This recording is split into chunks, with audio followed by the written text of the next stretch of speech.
lagi untuk anak yang tidak mau sekolah.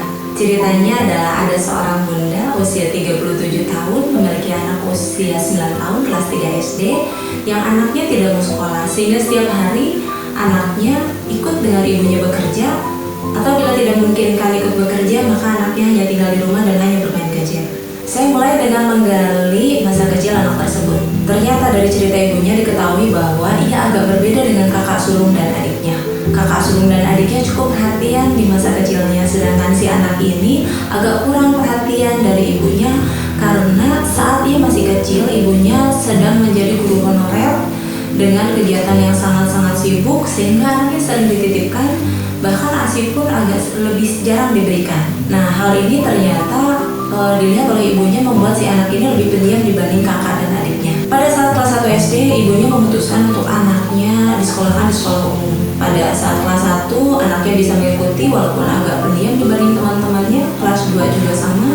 Dan pada saat kelas 3, tiba-tiba ada muncul masalah, yaitu anaknya tidak mau sekolah. Awalnya si ibu tidak tahu, sampai akhirnya ibunya mencoba untuk mencari tahu dengan cara ibunya meminta izin untuk ikut di dalam kelas. Pada saat di dalam kelas menemani anaknya, dia baru melihat, dia baru tahu bahwa ternyata gurunya sangat-sangat galak, bahasanya kasar. Kemudian ada beberapa temannya yang memberitahu bahwa ternyata ada sebuah kejadian yang sangat-sangat mungkin membuat anak ini jadi takut. Yaitu pada suatu hari pernah si anak ini membeli ikan dalam plastik yang biasanya dijual oleh tukang penjual ikan.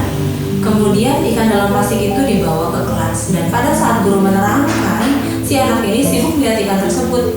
Gurunya marah, kemudian mengambil plastik berisi ikan tersebut, kemudian memecahkan plastik berisi ikan tersebut di depan wajah anaknya. Kemudian anaknya dicubit pipinya dengan keras dan ikan tersebut disumpalkan ke dalam mulutnya. Dan sejak saat itulah anak tersebut takut untuk masuk sekolah. Jadi ketika mau masuk sekolah, anaknya teriak-teriak histeris, berlari ke bawah kolong meja, ke bawah kursi, tidak mau sekolah. Akhirnya si ibu memutuskan untuk memindahkan anaknya ke sekolah yang lain, yang kira-kira bisa lebih memahami kondisi anak yang pendiam dan bisa kira-kira membuat lebih nyaman. Akan tetapi ternyata di sekolah barunya ini pun si anak tetap tidak mau sekolah, kecuali kalau ditemani oleh ibunya. Sehingga akhirnya bila ibunya tidak bisa menemani karena dia sedang melakukan penelitian, maka anak tersebut ikut kepada ibunya. Dan bila tidak bisa ikut pada ibunya, maka anaknya tinggal di rumah dan hanya bermain gadget. Dan akhirnya si ibunya ini sangat-sangat merasa tidak nyaman. Saya mulai penggalian kepada emosi negatif pada ibu ini. Saya mulai tanyakan apa rasanya. Ternyata yang dirasakan oleh ibunya sedih. Ya, saya lihat dia menangis sedih. Saya tanyakan level berapa sedihnya, level 9. Kemudian saya tanya kembali, apa lagi yang dirasakan? Dia merasa takut bagaimana dengan masa depan anaknya nanti. Takutnya adalah level 8. Kemudian saya tanyakan kembali, apakah ada rasa khawatir? Ya, ternyata ada rasa khawatir level 8. Oke. Dari cerita ibu ini ada 2 nama yang disebut, ada nama anaknya dan juga gurunya. Perasaan kepada anaknya tadi sudah diketemukan, yaitu ada rasa sedih, ada takut, ada khawatir. Yang selanjutnya adalah pasti ada perasaan tidak nyaman terhadap guru tersebut. Ternyata setelah digali ada rasa apa? Ada rasa kesal. Saya menebak kemudian ada rasa marah, ada juga. Rasa kesal berapa? Level 8. Rasa marah ada level 8. Kemudian dalam kasus ini saya sering menemukan bahwa biasanya ada rasa bersalah pada ibu ini. Dan ternyata iya, ada rasa bersalah level 8. Setelah mengetahui perasaan-perasaan pada ibu tersebut, saya mulai untuk melaksanakan terapi safe pada ibu tersebut. Yang pertama dilakukan adalah saya coba bertanya, perasaan apa yang paling mengganggu pada ibu?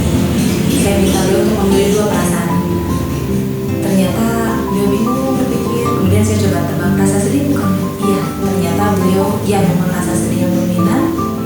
Kemudian satu lagi perasaan yang lain apa Bu? Ternyata beliau memilih rasa marah kepada guru tersebut. Saya mulai untuk memposisikan untuk terapi, yaitu agak berhadapan, agak ke sebelah kanan, sehingga saya bisa mudah memegang titik sore spot dan juga mengetuk titik yang lainnya. Saya mulai menekan titik sore spotnya yang berada di dada kiri atas. Saya tekan dan saya putar-putar. Saya bimbing untuk setup dan mengucapkan doa pasrahan. Doa pasrahannya seperti ini, ya Allah, walaupun saya merasa sedih karena anak saya tidak mau sekolah, karena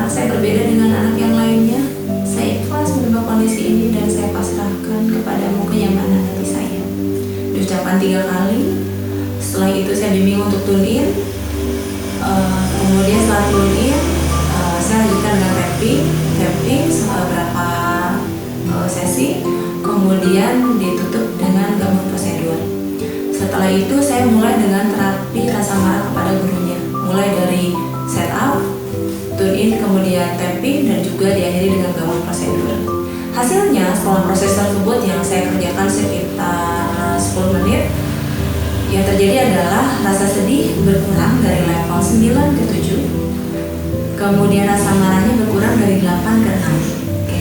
Saya kemudian coba mengenali juga perasaan-perasaan yang lain. Ternyata rasa takutnya ikut berkurang dari level 8 ke 6. Kemudian rasa khawatirnya berkurang pula dari level 8 ke 7. Kemudian rasa kesalnya kepada guru dari level 8 turun pula ke 6. Kemudian rasa bersalahnya juga berkurang dari 8 ke 6. Ternyata terapi saya pada dulu perasaan yang dominan juga ikut menurunkan emosi negatif yang lainnya. Saya mulai masuk pada tahap terapi selanjutnya yang khas dari saya, yaitu saya melaksanakan yang namanya terapi berpikir positif.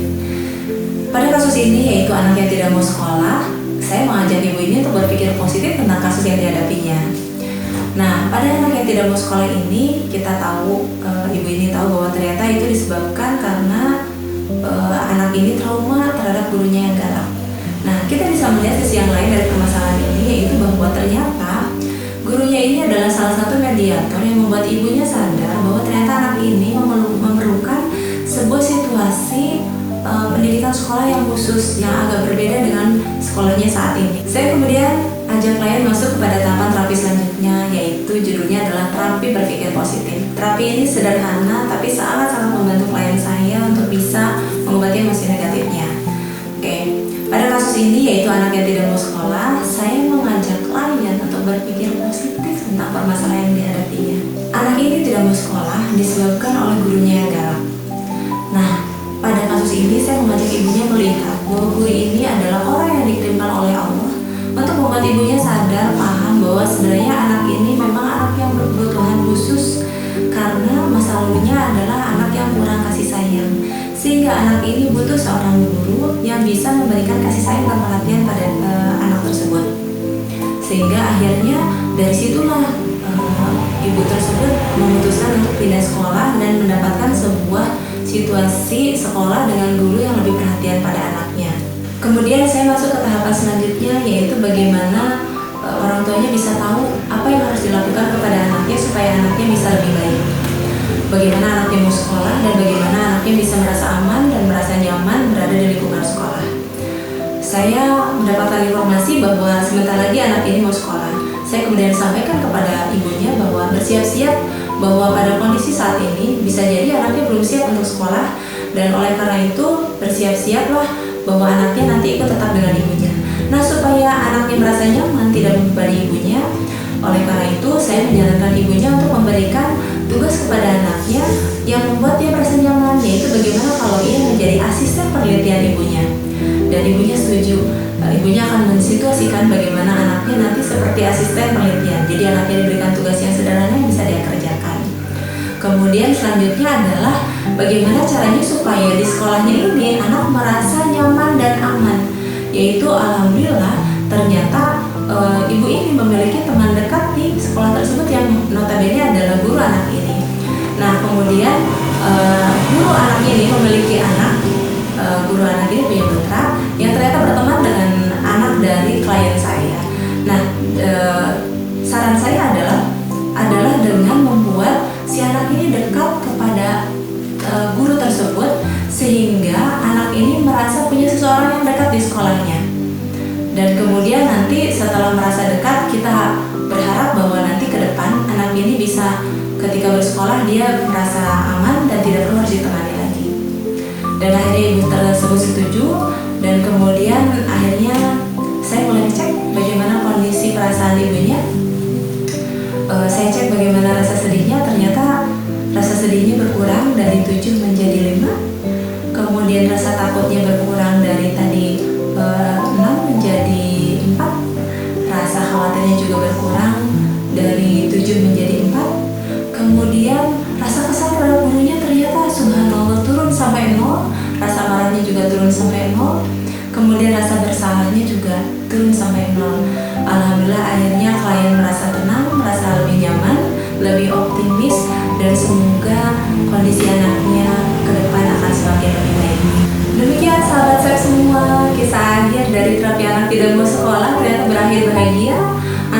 sudah mau sekolah, semoga terapi SEP ini yang digabung juga dengan terapi berpikir positif dan juga ilmu parenting bisa bermanfaat, bisa memberikan kehidupan yang lebih